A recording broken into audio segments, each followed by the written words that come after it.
अभी सत्ता पक्ष से उन्होंने अपने ओपनिंग बैट्समैन एक चैंपियन को उतारा था और वो चले गए। मैं उम्मीद कर रहा था कि वो राज्य के बजट पर कोई एप्रोप्रिएशन पर बोलेंगे। वो तो पूरे केंद्र सरकार की योजनाओं से लेकर भाषण देकर चले गए। तो ये काम तो मुख्यमंत्री जी करेंगे शाम को आकर। आप कम से कम एप्रोप्रिएशन पर तो बोलते। सभापति महोदय, आज एप्रोप्रिएशन बिल आया है और आप बिल में देखो कि बजट पेश हुए 40 दिन हुए हैं और 40 दिन में इस एप्रोप्रिएशन में 13,000 करोड़ रुपए बढ़कर आ गए। बजट पेश हुआ था 3,90,000 करोड़ का और आज एप्रोप्रिएशन आया है 4,03,000 करोड़ का। 40 दिनों में 13,000 करोड़ रुपए का एप्रोप्रिएशन बढ़कर आना, क्या ये एप्रोप्रिएशन है या मिस एप्रोप्रिएशन है?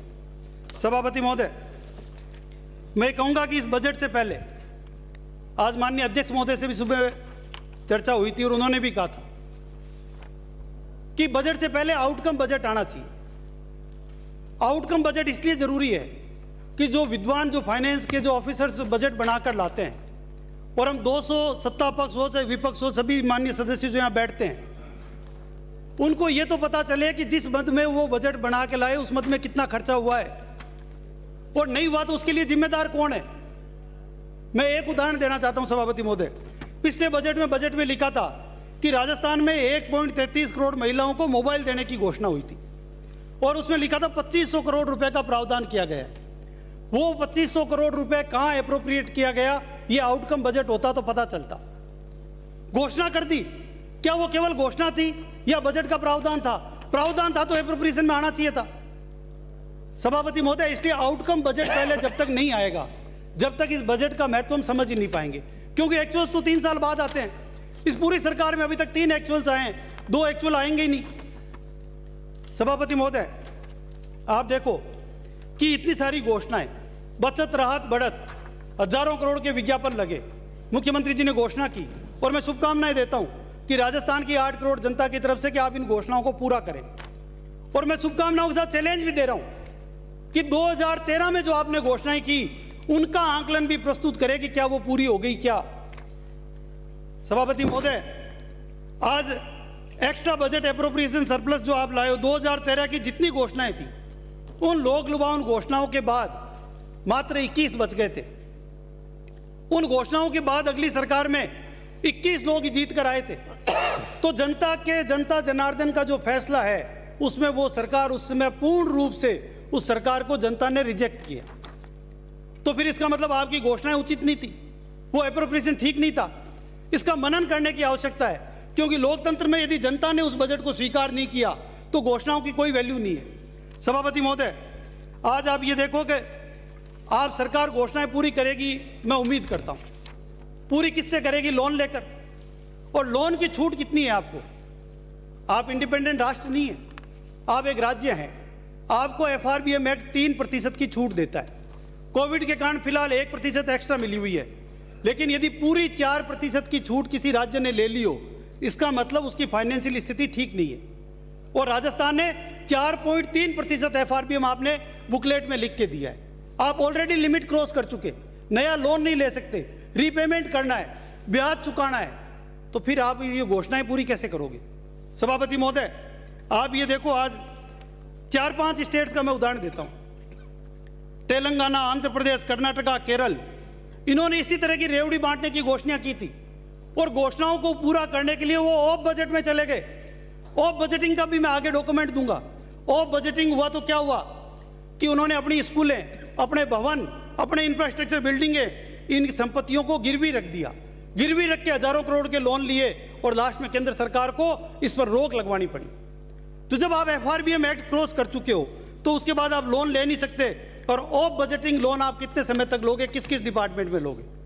सभापति महोदय, आप देखो GDP की बात आई, आप देखो कि GDP की हालत क्या है।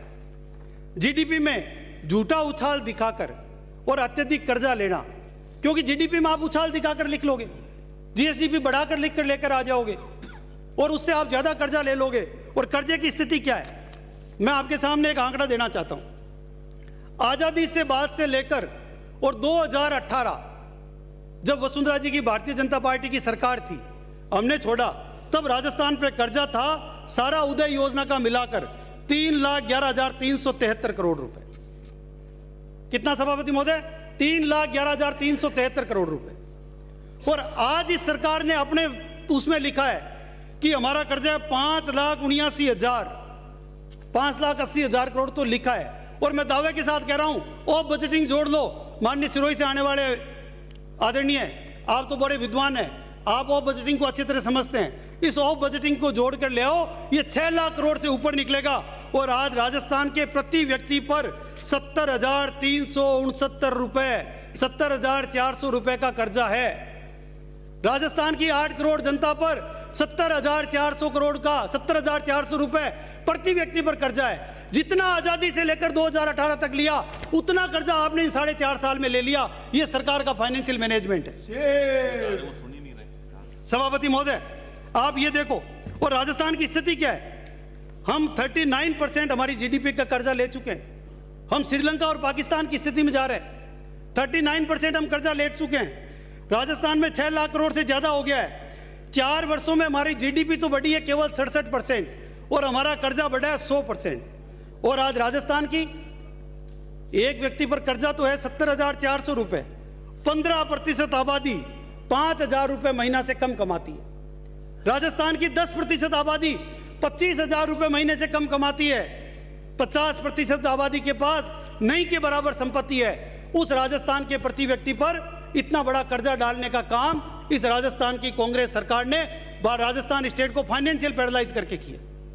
सभापति महोदय, आप ये देखो कि जीडीपी ग्रोथ में अभी राजाखेड़ा से आने वाले माननीय सदस्य ने कहा, राजस्थान के मुख्यमंत्री जी ने कहा, राजस्थान के सो कॉल्ड डिप्टी मुख्यमंत्री जी धारीवाल जी ने कहा कि हमने 11.64% की 21-22 में हमने जीएसडीपी पे 11.4% की ग्रोथ ली है। सभापति महोदय, ये बात सही है, 21-22 में 11.4% की ग्रोथ ली है। पर मैं ये इनकी बुद्धिमान अधिकारियों से पूछना चाहता हूं कि ये परसेंटेज का आंकड़ा निकाला किससे? कितना प्रतिशत बढ़ा? ये कौन से आंकड़े से निकाला आपने? आप देखो, कोविड के दौरान 2020-21 में जब राजस्थान की ग्रोथ जीडीपी पे -2.86 चली गई थी, वो कोविड के दौरान सभी स्टेट्स की गई थी। आपने उससे परसेंटेज बढ़ा ली, कम इतना बढ़ गए। आप 19-20 से निकालो ना, 5% ही बढ़े हो। 19-20 में 5.70% थी, 20-21 में कोविड के दौरान -2.86 हुई, और जब 21-22 में नेचुरल है, जब ग्रोथ आपकी माइनस में चली गई और उससे परसेंटेज में बढ़ाओगे तो 11.4 निकलेगी। इसका मतलब वो आपकी जीडीपी नहीं बढ़ी है। जीडीपी का आंकड़ा निकाल लो, 5% से ही बढ़ा है। सभापति महोदय, ये आंखों में काजल लगाकर किताबों में तो लिख सकते हो। राजस्थान की जनता, 8 करोड़ जनता को एक बार के लिए लोक लुभावनी बातें कहकर बेवकूफ बना सकते हो, पर जब घोषणाएं पूरी नहीं होगी तो उस डब्बे में 21 विधायक जो से पहले आए थे ना, उससे कम ही आएंगे इस बार। सभापति महोदय, आप ये देखो, चलो मान लिया कि भाई आप पूरा करोगे। 4 साल में सरकार की बजट की क्या स्थिति रही, ईमानदारी से देख लो। मैंने पिछली बार भी कहा था, मैं आज एक आंकड़ा देता हूं आपको कि 4 साल में सरकार की स्थिति क्या रही। बजटों की 4 बजट आपने पेश किए, 3 एक्चुअल्स आ गए, 1 आरई आ गया। आपने कुल बजट पेश किया है 11,22,405 करोड़ रुपए का इस सरकार ने। और इस सरकार का जो स्टेट का ओन टैक्स आया है, रेवेन्यू जो आपके पास आई है कुल, वो आई है सरकार के पास 2,87,000 करोड़ रुपए। यानी आपकी कुल बजट का केवल 25% रेवेन्यू आपके पास आई है। अब केंद्र सरकार को आप बहुत यहां पर जो माननीय सदस्य खड़ा होता है वही गाली देता है, पर मैं आपके सामने एक आंकड़ा देना चाहता हूं कि केंद्र सरकार ने क्या मिला आपको। आप कह दोगे जीएसटी में हमारा अधिकार है, बिल्कुल अधिकार है, लेकिन 14% गारंटेड था इसलिए आपको मिला। जीएसटी में आपको शेयर मिला, सेंट्रल शेयर 1,83,160 करोड़ रुपए। और आपको ग्रांट, उसमें तो आपका शेयर नहीं था, ग्रांट दी केंद्र सरकार ने 1,34,166 करोड़ रुपए। यानी आपकी इनकम थी 2,87,000 करोड़ रुपए और केंद्र से आपको मिले 3,17,000 करोड़ रुपए। आपको 28,700 करोड़ रुपए केंद्र से ज्यादा मिले। आपकी इनकम से 4 साल में ज्यादा मिले। और आपके तो केंद्र ने क्या दिया? सब कुछ केंद्र ही देगा, तो फिर आप क्यों राज्य चला रहे हो? आपका क्या मैनेजमेंट है? आपकी क्या फाइनेंशियल स्थिति है? सभापति महोदय, सबसे बड़ी बात, ठीक है रेवेन्यू एक्सपेंडिचर आपने खर्च किया, 8,12,680 करोड़ रुपए, यानी आपके कुल बजट का 72.37% आपने सैलरी में, पेंशन में, इंटरेस्ट में, इसमें गया। ये राजस्थान की स्थिति एक्चुअल बता रहा हूं सर, मैं ये बजटिंग का नहीं बता रहा, एक्चुअल का पार्ट बता रहा हूं। 72.37% आपका रेवेन्यू में चला गया, यानी कि उसमें कोई डेवलपमेंट नहीं था। डेवलपमेंट में आपने कैपिटल आउटले में जो डेवलपमेंट में खर्चा किया वो किया मात्र 82,374 करोड़ रुपए। ये आपका खर्चा था 7.3%, यानी जितना बजट आपने पेश किया 4 सालों में उसका 7.3% खर्चा केवल कैपिटल आउटले में किया है। और आप राजस्थान की 8 करोड़ जनता को बेवकूफ बना रहे हो। आप कह रहे हो हमारी डेवलपमेंट की सरकार है, हमने ये किया, हमने वो किया, हमने ये कर दिया, हमने वो कर दिया। ये फिगर बता रहा है कि आपने क्या किया। और यही राजस्थान की जनता हर चौराहे पे, हर पार्क में, हर गांव में, हर चौपाल पे, हर ढाड़ी में बात करती है कि ये गई यानी सरकार गई। वो क्यों कह रहे हैं? क्योंकि आपका कैपिटल आउटले नहीं है। सभापति महोदय, आम जनता को केवल विकास के मत से मत है और वो आपका 7.3% है इस सरकार का। सभापति महोदय, खर्चा क्यों नहीं हुआ? तो सरकार की आप इनकम देखो, इनकम कितनी हुई जो मैंने बताई वो तो टोटल इनकम थी। अब आप देखो कि राजस्व है, सरकार को जो राजस्व था आपने 21-22 में घोषणा की कि हम 90,000 करोड़ लाएंगे और मिला कितना? 74,000 करोड़ रुपए, 18% कम। फिर आपने 22-23 में कहा 98,000 करोड़ लाएंगे, 6% कम, 92,000 करोड़ रुपए आया। और इस बार बजट की जीडीपी बढ़ाकर रखने के लिए, लोन ज्यादा लेने के लिए आपने लिख दिया कि 1,14,000 करोड़ लाएंगे। ये एप्रोप्रिएशन है या मिस एप्रोप्रिएशन है? जब पहले आप ला नहीं पाए फिर इस बार 1,14,000 करोड़ कैसे ले आओगे? इसका कोई जस्टिफिकेशन होगा। और मैं कहता हूं उन अधिकारियों की एसीआर में तय किया जाए कि जो लिख कर लेकर आए, यदि वो अचीव नहीं हुआ तो उनके एसीआर नेगेटिव भरी जाए, तब ये आउटकम बजट का रिजल्ट आएगा। मर्जी आए जो लिख कर ले आते हैं। अरे आपने पहले कुछ लाए ही नहीं और आप कह रहे हो 1,15,000 करोड़ लाएंगे, कैसे लाओगे? इसका कोई प्लान तो होगा। सभापति महोदय, 22-23 में आपने लिखा कि ऑफलाइन बजट में अभी दूंगा ना आपको कि ऑफलाइन बजट में आपने कितनी बोरिंग कर ली। सभापति महोदय, टोटल नेट रिसीव्ड कहा कि 2,16,000 करोड़ रुपए लाएंगे। चलो, ये राजा खेड़ा से आने वाले माननीय सदस्य कह रहे लाएंगे, आपकी बात मान ली लाएंगे। तो इसी 22-23 के दिसंबर तक आप लाए हो 1,32,000 करोड़ रुपए, यानी 83,000 करोड़ रुपए कम लाए हो। रेवेन्यू बढ़ी नहीं, कम हो गई। आपस में नहीं प्लीज। 83,000 करोड़ रुपए कम। और आप कह रहे हो हम लेकर आए, कहां से लेकर आओगे आप? दिसंबर 3 महीने में 83,000 करोड़ ले आओगे? सभापति महोदय, फिर भी मेरी शुभकामनाएं आप लाओ। आप ये देखो कि इस पूरे बजट में आप देखो कि ये पूरा इनकम जो है वो 22-23 में आपने लिखी है कि 92,718 में, और सेंट्रल से मिल रहा है इस साल भी आपको। आपने लिखा है कि हम पैसा लाएंगे 92,000 करोड़ रुपए, और सेंट्रल का आपका ही फिगर बता रहा हूं, ये बजट एट ए ग्लांस में देखो, आपने लिखा है 1,07,000 करोड़ रुपए हमको सेंट्रल देगा। यानी सेंट्रल आपकी कुल इनकम से भी आपको ज्यादा दे रहा है, और वो जीएसटी का कंपनसेशन खत्म होने के बावजूद भी। सभापति महोदय, लेकिन इन बुद्धिमान हमारे सदस्यों से, और आप देखो जीएसटी में एक मत इन्होंने लिखी है, जीएसटी कंपनसेशन ग्रांट मिलेगा 2,000 करोड़, 2,350 करोड़ रुपए। मैं पूछना चाहता हूं आज रिप्लाई करते समय रिप्लाई दे कि जब ग्रांट बंद ही हो गई, कंपनसेशन खत्म ही हो गया जून में, तो 2,350 करोड़ रुपए कहां से मिलेंगे आपको? उसका हिसाब तो देवे, या केवल लिख दिया ऐसे ही? सभापति महोदय, मैं आपके ध्यान में लाना चाहूंगा कि आप रिसिप्ट तो आपने देखी, आप देखो कि कैपिटल एक्सपेंडिचर जो मैंने कहा कि हमारा कैपिटल एक्सपेंडिचर हुआ कितना है और उसकी क्या हिसाब है। आपने 21-22 में सरकार ने कहा था कि हम जनता के विकास पर 26,000 करोड़ रुपए खर्च करेंगे, और वो बजट आ गया, आपने खर्च किए 24,000 करोड़ रुपए, 7% आप कम खर्च कर पाए, खर्चा भी कम कर पाए आप। फिर आप देखो 22-23 में, इसमें आपको आश्चर्य होगा सभापति महोदय, कहा 34,000 करोड़ खर्च करेंगे, आप खर्च कर पाए 29,000 करोड़ रुपए। और इस साल के दिसंबर तक जो खर्चा करना था इस करंट ईयर में, उसमें आपने खर्चा किया केवल 13,802 करोड़ रुपए, यानी आपने कुल ही 38% खर्चा किया है कैपिटल एक्सपेंडिचर में, और आप इतनी सारी घोषणाएं कर रहे हैं, आप खर्चा कर ही नहीं पा रहे हैं। तो इसके लिए कौन दोषी है? एप्रोप्रिएशन है, मिस एप्रोप्रिएशन है? इसको कहां एप्रोप्रिएट किया? आपने पूरे बजट में दिसंबर तक 13,802 करोड़ रुपए खर्च किए हैं, और अधिकारी दीर्घा में बैठे हुए मैं अधिकारियों से कहूंगा इसको नोट कर लो, आज जवाब देना कि अब तक इन 2 महीने में और कितना हो गया है, और ये जो 38% ही खर्चा हुआ है, ये आप कब तक पूरा 100% कर दोगे? और यदि ये मिस एप्रोप्रिएट हुआ है तो इसके लिए कौन अधिकारी जिम्मेदार है? आपने मुख्यमंत्री जी को लिख के दिया, उन्होंने पढ़ दिया। लेकिन इनकी जब तक एसीआर में इस तरह की मिस एप्रोप्रिएशन की सीएसआर नहीं भरोगे, जब तक ये बजट का कोई महत्व नहीं रह गया। सभापति महोदय, अब आप आगे का फिगर देखो, 38% खर्चा किया इस साल, और अगले साल हम लिख रहे हैं कितना प्रतिशत बढ़ाकर लिख रहे हैं 38,000 करोड़ रुपए खर्चा कर देंगे। इस साल 13,000 करोड़ खर्चा किया, अगले बार लिख रहे हैं 38,000 करोड़ कर दोगे। आप कैसे कर दोगे सभापति महोदय? आपका ट्रैक रिकॉर्ड तो देखो। चलो मान लिया आप 38,000 करोड़ कर दोगे, तो ये आपके बजट का कितना परसेंट है? केवल 9.7% आपकी घोषणा के अनुसार।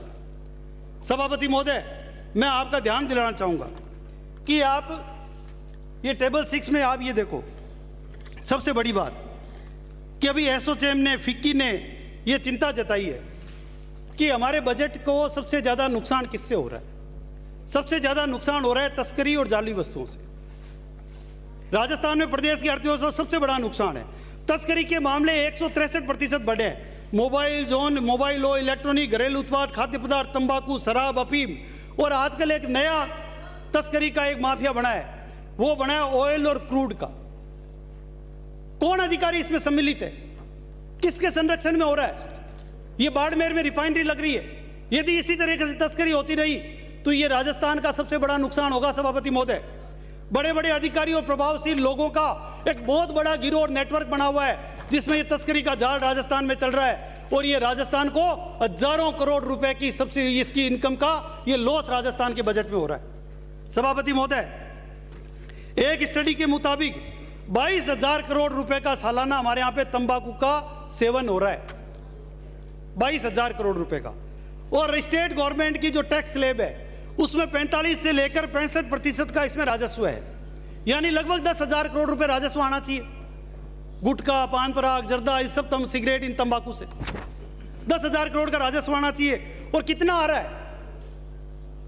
मात्र 400 करोड़ रुपए से भी कम राजस्व आ रहा है। यानी ये 9,500 करोड़ का राजस्व है। किसके इशारे पर चूना लग रहा है? इसका कौन गिरोह है? ये कहां जा रहा है? 80% इसका व्यापार नगद में हो रहा है, 75% अवैध कारोबार हो रहा है। और मैं मांग करता हूं सदन में कि जिस प्रकार शराब की नीति बनाई, या तो इसको बंद करें और या इस तंबाकू में लाइसेंसिंग प्रणाली लागू करें। ये राजस्थान की जनता को भी खोखला कर रहा है, राजस्थान के युवाओं को खोखला कर रहा है, और राजस्थान के बजट को खोखला कर रहा है। ये 9,500 करोड़ रुपए की लीकेज है। सभापति महोदय, आप देखिए, एक बड़ा इस बार के बजट में मुख्यमंत्री जी ने एक फिगर बोला कि हम डीजल और पेट्रोल पर जो छूट दे रहे हैं, उस छूट के कारण 7,000 करोड़ रुपए का वित्तीय भार राजस्थान इस वर्ष भी वहन करेगा। मुझे भी बड़ा अच्छा लगा पढ़कर, मैंने उसको पढ़ा। फिर जब कंपैरिजन किया तो 4 रुपए की छूट दी राजस्थान की कांग्रेस सरकार ने, और उससे कितना वित्तीय भार बढ़ा? 7,000 करोड़ का जो लिखा है। और अब पड़ोस के स्टेट से कई सालों से पंजाब, गुजरात, हरियाणा, दिल्ली, मध्य प्रदेश, इनसे 10 रुपए, 12 रुपए, 14 रुपए, 16 रुपए लीटर आप ज्यादा ले रहे हो, तो उन स्टेट से ज्यादा आपको इनकम भी लगभग 35 से 40,000 करोड़ की एक्स्ट्रा कर रहे हो। ये इसका तो आपने कभी जिक्र नहीं किया कि हमको इन पड़ोस के राज्यों से 35-40,000 रुपए में एक्स्ट्रा राजस्थान की जनता से लूट रहे हैं। 7,000 करोड़ की छूट का तो आपने लिख दिया, और जो एक्स्ट्रा आप लिख रहे हो उसका आपने नहीं लिखा। और लिखने के बाद भी मैं एक और आरोप लगा रहा हूं कि इसके बावजूद भी राजस्थान की अर्थव्यवस्था को इससे ज्यादा नुकसान है। और नुकसान है सभापति महोदय, आपका खुद का जिला हरियाणा के लगता हुआ है, दिल्ली के लगता हुआ है। कितनी वहां पर आपके पेट्रोल और डीजल की तस्करी हो रही है, ये आपको खुद को आंकड़े पता है। कितना वहां पे नुकसान हो रहा है, कितना राजस्व का नुकसान हो रहा है, कितने लोग तस्करी में लिप्त हैं, कितना हमारा क्राइम रिकॉर्ड बढ़ रहा है, कितना क्रिमिनल रिकॉर्ड बढ़ रहा है। ये इस प्रकार की पॉलिसीज के कारण ये मिस एप्रोप्रिएशन है राजस्थान के बजट का। सभापति महोदय, टैक्स ज्यादा होने से नुकसान होता है। राजस्थान में लगभग 13,000 कारें बाहर की स्टेट से चल रही है, क्योंकि हमारे यहां पर कारों का टैक्स ज्यादा है, और उसमें 65 करोड़ रुपए का नुकसान राजस्थान को हुआ है। ये यदि मिस एप्रोप्रिएशन ठीक नहीं करेंगे तो राजस्थान का बजट कभी एक्चुअल बजट पर नहीं आ पाएगा। सभापति महोदय, अभी राजाखेड़े से आने वाले वो शायद बोल बोल के चले जाते हैं, वो कह रहे थे ऑफ बजटिंग का बताना। मैं ये ऑफ बजटिंग का बता रहा हूँ। आपने 5,80,000 करोड़ रुपए लोन तो लिखा, लेकिन आपने अभी जल जीवन मिशन के लिए 4,000 करोड़ रुपए हुडको से लिया और उसमें एक लाइन लिखी है, जल प्रदाय एवं सीवरेज निगम द्वारा स्वयं ही स्रोतों से इसका जो है वो किस्त रीपेमेंट की जाएगी। ये है ऑफ बजटिंग। जो आपने 4-4 हजार करोड़ रुपए इस प्रकार का कितने डिपार्टमेंटों में लिया है, वो आप यदि जोड़ोगे तो ये 6 लाख करोड़ रुपए से ज्यादा कर्जा राजस्थान की सरकार कर चुकी, जो आजादी के बाद जितना 2018 तक हुआ था, इन 4.5 साल में उसको डबल कर चुकी। ये ऑफ बजटिंग है सभा, और ऐसा हर विभाग में लिया है। सभापति महोदय, आप ये देखो, सरकार का एक और चरित्र देखो। राजस्थान में एक बैंक है एयू बैंक, और उसमें ये लिखा हुआ है एयू स्मॉल फाइनेंस बैंक। ये इसके उसमें लिखा हुआ है बैंक के उस पर ही एयू स्मॉल फाइनेंस बैंक। और एयू स्मॉल फाइनेंस बैंक का सभापति महोदय, आप देखो, इसकी ऑथराइज्ड कैपिटल है 1200 करोड़ रुपए मात्र, इसकी पेडअप कैपिटल है 666 करोड़ रुपए मात्र, यानी स्मॉल फाइनेंस बैंक है, इतनी होगी। लेकिन इसको सरकार क्या कर रही है? सरकार अपने टेंडरों में तो लिख रही है कि नेशनलाइज बैंक से ही सारी चीज यहां पर जो है वो सबमिट करें टेंडर डॉक्यूमेंट में। और सरकार ने अपनी 11 योजनाएं, सभापति महोदय, 11 योजना, जल Jeevan mission, Swachh Bharat mission, Ajmer smart city, Jaipur smart city, Udaipur smart city, Kota smart city, scheme for providing education in mothers and minorities, Rajasthan self employment training institute, Parwana major institute, major multipurpose project Jhalawar, Parwan और नर्मदा कैनाल प्रोजेक्ट, लगभग राजस्थान की 25,000 करोड़ रुपए की स्कीमें इस बैंक से आपके अकाउंटिंग चल रहा है। और इस बैंक को क्या फायदा दे रहे हैं? जिस बैंक की पेडअप कैपिटल 1200 करोड़ हो, 600 करोड़ हो, उसमें 25,000 करोड़ रुपए के आपने अकाउंट्स इसमें मेंटेन हो रहे हैं, 11,000 करोड़ का जल जीवन मिशन।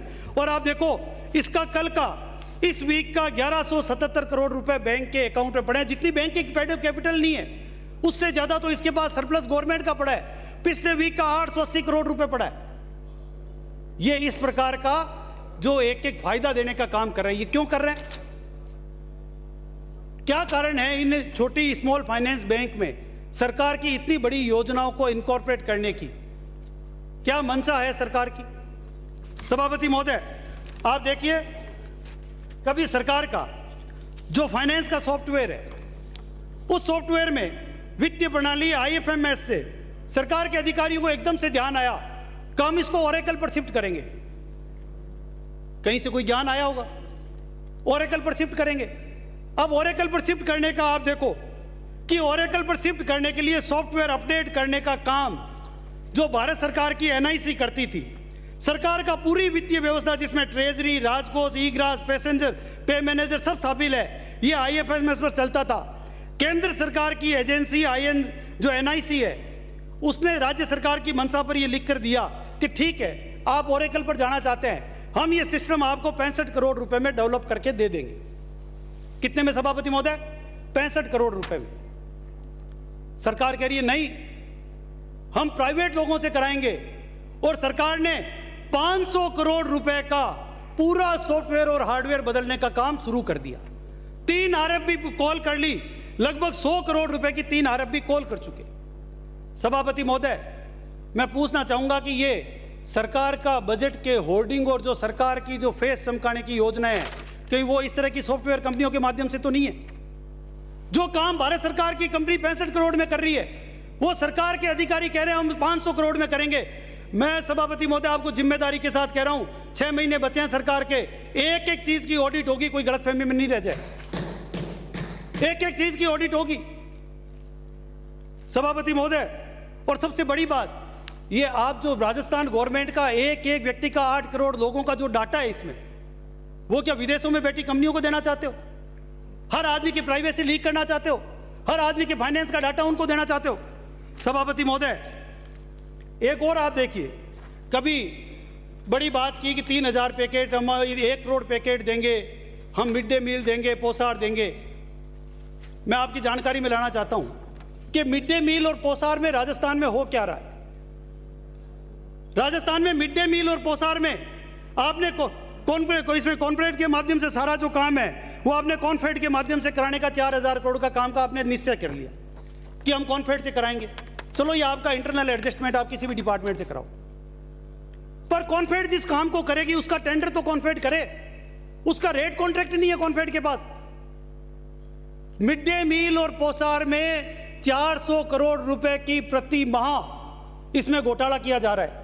मैं जिम्मेदारी के साथ सदन में आरोप लगा रहा हूं और मैं ये भी कह रहा हूं कि सदन में इस चीज के लिए एक दिन के लिए पूरी चर्चा रख ले, मैं इसको साबित करके पूरे डॉक्यूमेंट यहां सबमिट करूंगा। सभापति महोदय, जो अधिकारी आंख बंद के इस तरह का काम कर रहे हैं, रेट कॉन्ट्रैक्ट प्राइवेट कंपनियों को दे दिया और 70% माल आंगनबाड़ियों तक पहुंच ही नहीं रहा है। कैटल फीड का सामान जा रहा है, पशु जो सामान नहीं खाते उस तरह का सामान वितरित किया जा रहा है। इसकी ऑडिट करवा लें, आप इंडिपेंडेंट एजेंसी से करवा लें। और सभापति महोदय, मैं जिम्मेदारी के साथ कह रहा हूं, ये आरटीपीपी एक्ट का उल्लंघन जो अधिकारी करवा रहे हैं ना, वो मनीष सिसोदिया जी वाला सेम ही केस था दिल्ली में। कोई गलतफहमी में नहीं रहे। 6 महीने बाद जैसे मैंने कहा कि सरकारें बदलेगी और इन सब चीजों की ऑडिट होगी, जो अधिकारी गलतफहमी में रहकर इस तरह का काम कर रहे हैं वो अभी से सावधान हो जाए। सभापति महोदय, इसके साथ मैंने कहा कि ऑफ बजटिंग का और देखिए आप कि सरकार किस प्रकार से हर साल ऑफ बजटिंग बढ़ रही है। आप देखो कि 21-22 का बजट सरकार ने इस सदन में घोषणा की थी कि 2,50,000 करोड़ का बजट है, और जब आपका एप्रोप्रिएशन आया तो आपने उसको कर दिया 2,90,000 करोड़ रुपए। मैंने सोचा कोई सरकार की योजनाओं पर खर्च हुआ होगा। आप देखो उसमें 2,90,000 करोड़ रुपए में सभापति महोदय आपकी बोरोइंग होनी थी 61,000 रुपए और सरकार ने कर ली 1,00,000 करोड़ रुपए। 40,000 करोड़ रुपए आपने ऑफ बजटिंग में बोरोइंग की। ये आपने 21-22 में किया। 22-23 में आप देखो कि आपने बजट की घोषणा की थी 3,46,000 करोड़ रुपए की, और जब आप एप्रोप्रिएशन लाए और इस बार जो फाइनल बजट आरी में लेकर आए तो आपका आया 3,82,000 करोड़ रुपए। फिर वो देखो आप बोरोइंग लिखी थी 1,22,000 करोड़ रुपए और बोरोइंग कर ली ऑफ बजटिंग में 1,50,000 करोड़ रुपए। इसमें फिर 28,000 करोड़ बढ़ा दिए। सभापति महोदय, मैं सदन में बड़ी जिम्मेदारी के साथ आपको कह रहा हूं कि इस प्रकार से, और इस बार आप कह रहे हो कि हम बोरोइंग करेंगे 1,48,000 करोड़ रुपए। अरे जब पिछले साल हारी में आप 1,50,000 करोड़ कर चुके पहले ही, तो ये राजस्थान को कैसे बेवकूफ बना रहे हो। आप कह रहे हो अगले साल इतनी सारी घोषणाएं हुई है, इतने सारे पैकेज दिए हैं, आपने कहा कोई टैक्स नहीं बढ़ाएंगे, कोई कुछ नहीं करेंगे, और आप कह रहे हो हमारी बोरोइंग 1,50,000 करोड़ रुपए। क्यों? क्योंकि आपको एफआरबीएम एक्ट को संतुलन दिखाने के लिए आपको कोई फिगर लिखना था और वो आप लिख कर ले आए। सभापति महोदय, ये एप्रोप्रिएशन नहीं, राजस्थान का मिस एप्रोप्रिएशन। मैं बड़ी जिम्मेदारी के साथ कह रहा हूं। और जो मैंने कहा कि आप देखो कि मैंने अभी कहा कि सरकार की इस साल की बजट की मैंने करीब करीब 157 घोषणाओं को देखा। 157 घोषणाओं में आपने 1,49,000 करोड़ की, ये 157 ये कैपिटल आउटले की घोषणा है सभापति महोदय, विकास की घोषणाएं हैं। मैं उसमें आपकी नौकरियों का पैसा नहीं जोड़ रहा, उनकी सैलरी नहीं जोड़ रहा। ये केवल 1,50,000 करोड़ रुपए वो है जो इस बजट की किताब में 157 मदों में लिखा हुआ है। और आप बजट कितना रख रहे हो कैपिटल आउटले में? आप बजट रख रहे हो 38,061 करोड़ रुपए। सभापति महोदय, 38,000 करोड़ रुपए की आप कैपिटल आउटले में बजट की घोषणा कर रहे हो, और आप सदन में 1,50,000 करोड़ की विकास कार्यों की घोषणा कर रहे हो। तो कौन सा सही है? या तो ये घोषणाएं सही है और या ये बजट सही है। ये बजट होगा कैसे पूरा? मैं जिम्मेदारी के साथ कह रहा हूं कि ये बजट पूरा हो ही नहीं सकता। जो एक साल जब आपको मिला तब आपका कैपिटल एक्सपेंडिचर में खर्चा कहीं 15% कम है, कहीं 25% कम है, कहीं 28% कम है। पिछले साल तो केवल 38% ही खर्चा किया है, और आप इस साल कह रहे हो कि हम इतना खर्चा कर देंगे। सभापति महोदय, मैं जिम्मेदारी के साथ कह रहा हूं कि आप एक मत देख लो। आप चाहे इसमें कई डिमांड पर चर्चा हुई, हेल्थ फैमिली वेलफेयर पर देख लो, आप इसमें एजुकेशन स्पोर्ट्स पर देख लो, आर्ट कल्चर पर देख लो, आप वाटर सैनिटेशन पर देख लो, आप हाउसिंग में देख लो, अर्बन डेवलपमेंट में देख लो, वेलफेयर ऑफ SC/ST जिसका सरकार सबसे ज्यादा बात करती है। सभापति महोदय, ये भारत में सबसे कम, पूरे भारत का नेशनल एवरेज जो है वो 3.5% है, और राजस्थान का 0.79%। 0.79% ये आपका बजट है। और आपने बजट कितना रखा है? आपने 766 करोड़ रुपए केवल 2,03,90,000 करोड़ के बजट में SC ST वेलफेयर डेवलपमेंट के विकास कार्यों में केवल 766 करोड़ रुपए का कैपिटल एक्सपेंडिचर रखा है सभापति महोदय। सभापति महोदय, इसलिए मैं जिम्मेदारी के साथ कह सकता हूं कि ये सरकार जो बजट लेकर आई है वो बजट पूरा नहीं कर पाएगी। ये बजट औंधे मुंह घुरेगा और राजस्थान की जनता के साथ ये बजट छलावा है, ये बजट धोखा है, ये बजट फरेब है। इन्हीं शुभकामनाओं के साथ धन्यवाद। Thank you. श्री दानिश अब्रार।